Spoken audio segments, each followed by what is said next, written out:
Nobody. Okay, me. I speak for myself. I need a... I guess it'd be the same answer you give, right? What happened? What happened to Jesus on the Mount of Transfiguration? Stick to the answer you give. What did you just give? You say change, right? Yeah, you say, okay, you say change. Stick to it. And we can work on that as we go on. All right? So important is this feast day, the Transfiguration, that we as a church, we celebrate it twice a year. Anything you do twice, got to be important, right? A bonus point. What are those 2 times we celebrate Transfiguration? You all don't know? Anglicans, the 2 times we celebrate Transfiguration is what? Huh? The Sunday before Ash Wednesday. Thank God you come close. The last Sunday in Epiphany, the Sunday before Ash Wednesday, you got 1. So why we been doing it today? What is the next time? The 6th of August. Y'all got that? Y'all right. Y'all need to make notes. All right? We celebrate Transfiguration the Sunday before Lent begins and the 6th of August. There are some churches in our diocese celebrating their Feast of Title on this day. Can I give you a bonus in order to show that it is important? And the challenge is we need, what y'all say, change? We can work on that. In Luke chapter 9, where we are, and then look across to verse 21, Jesus had just had a serious conversation with his bosom buddies. He said, I'm going to die, you know. I'm going to die a very shameful way. I'm going to be nailed to the cross. I'm going to be crucified. I'm going to Jerusalem. Ain't nobody want to hear no story like this, eh? Hello?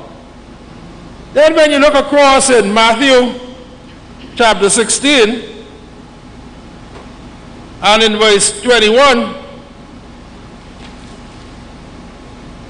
Matthew 16 and verse 21, Jesus said, I must go to Jerusalem and suffer much from the elders, the chief priests, and the teachers of the law. I'll be put to death.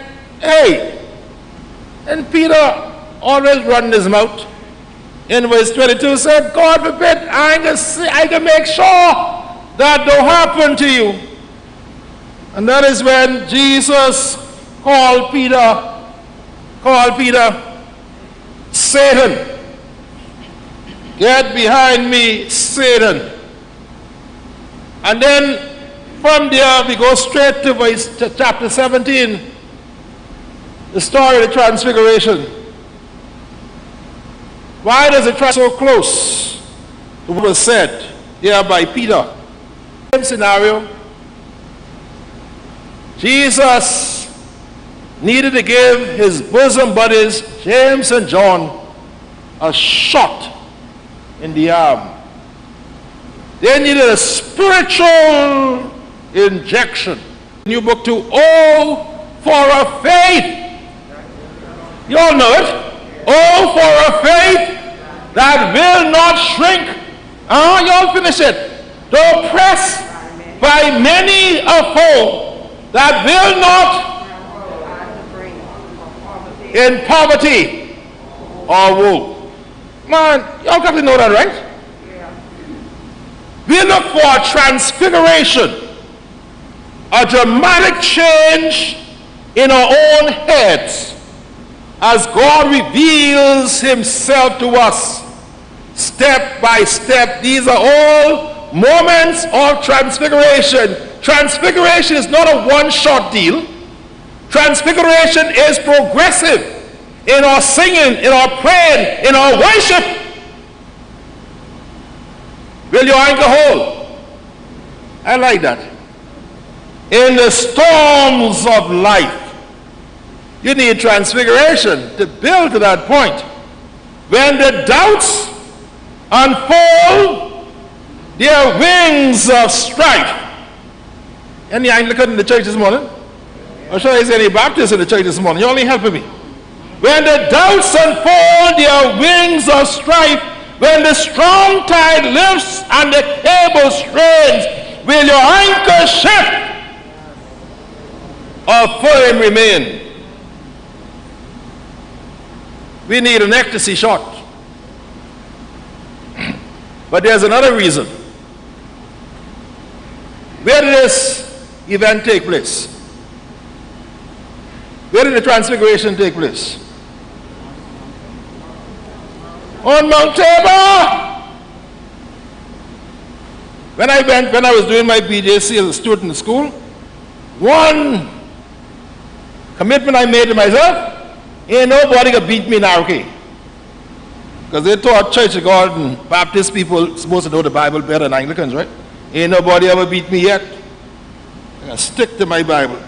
Randy, I taught you to answer this. We've been on Mount Tabor together. Randy Conliffe. The very place where Jesus was transfigured. And we had mass on the spot where Jesus was transfigured. So where was Jesus? What? This is important. Mount Tabor is what? Mount Tabor is a mountain. Never mind the Good News Bible say a hill. Well, it's 28. The same thing. We in the Bahamas talk about hill. Highest hill in the Bahamas is how high? Yeah, 206. That's a molehill, eh? Mount Tabor is thousands of feet. That Jesus was in the nearer presence of God.